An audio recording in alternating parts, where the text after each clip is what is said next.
একাদশে পড়ানো হবে তিন প্রধানের ইতিহাস।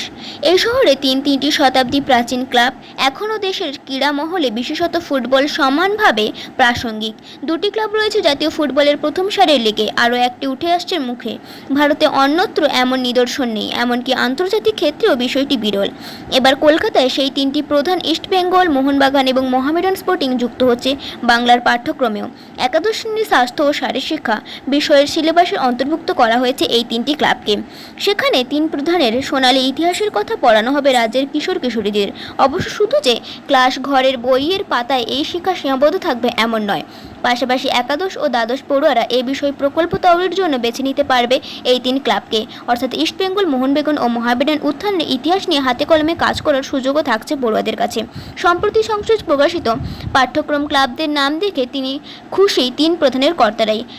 লাল হলুদের কর্তা দেবব্রত সরকারের বক্তব্য, খুবই ভালো উদ্যোগ। ভারতীয় খেলাধুলোয় এই তিন ক্লাবের কী অবদান আছে সেটা বাংলার পাশাপাশি সারা দেশের মানুষদের জানা প্রয়োজন। একই সুরে সবুজ মেরুন সচিব দেবদোষী দত্ত বলেন, এমন উদ্যোগের জন্য মুখ্যমন্ত্রী মমতা বন্দ্যোপাধ্যায়, শিক্ষামন্ত্রী পার্থ বসু ও উচ্চ মাধ্যমিক শিক্ষা সংসদকে ধন্যবাদ। এর ফলে অনেক বেশি মানুষ এই তিন ক্লাবের ঐতিহ্য ও আবেগের সঙ্গে পরিচিত হতে পারবে। এই সিদ্ধান্তে আমরা খুবই খুশি। বিষয়টি নিয়ে ধন্যবাদ জানিয়ে মুখ্যমন্ত্রী ও শিক্ষামন্ত্রীকে চিঠি লেখার কথাও জানিয়েছেন তিনি। মোহামেডান সচিব ইয়াস্তাক আহমেদের কথায়, তিনটি ক্লাবই 100 বছরের বেশি সময় ধরে বাংলা তথা ভারতীয় ফুটবলকে এগিয়ে নিয়ে যাচ্ছে। পড়ুয়ারা এবার আরও ভালোভাবে ক্লাবগুলি সম্পর্কে জানতে পারবে। একাদশ শ্রেণীর প্রথম সেমিস্টারের এই অংশে অবশ্য শুধু যে তিন প্রধানের নাম যুক্ত করা হয়েছে এমন নয়। স্বাস্থ্য ও শারীরশিক্ষা বিষয়ের প্রথম সেমিস্টারের পঞ্চম ইউনিটে রয়েছে এ রাজ্যের বিভিন্ন ক্রীড়া নিয়ামক সংস্থাও। Indian football association, cricket association of Bengal, Bengal Olympic অ্যাসোসিয়েশনের পাশাপাশি রাজ্যের ক্রীড়া সংস্থা ও স্কুলে গেম নিয়েও পড়ানো হবে ছাত্রছাত্রীদের। সব মিলিয়ে মোট 35 নম্বরের মধ্যে 7 নম্বর বরাদ্দ থাকছে এই ইউনিটে। তবে প্রকল্প বা কর্মশালায় টপিকের তালিকায় অবশ্য কোনো ক্রীড়া সংস্থার নাম নেই। 10 নম্বর এই বিভাগে 22টি প্রকল্পের মধ্যে ময়দান থেকে সরাসরি আছে শুধু তিন প্রধান।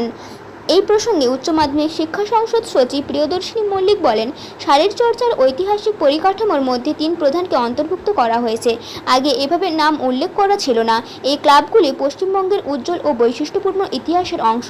আমরা চাই ছাত্রছাত্রীরা এই ক্লাবগুলি সম্পর্কে জানুক এবং সেই তথ্য পড়ুয়াদের মনে পৌঁছে যাক।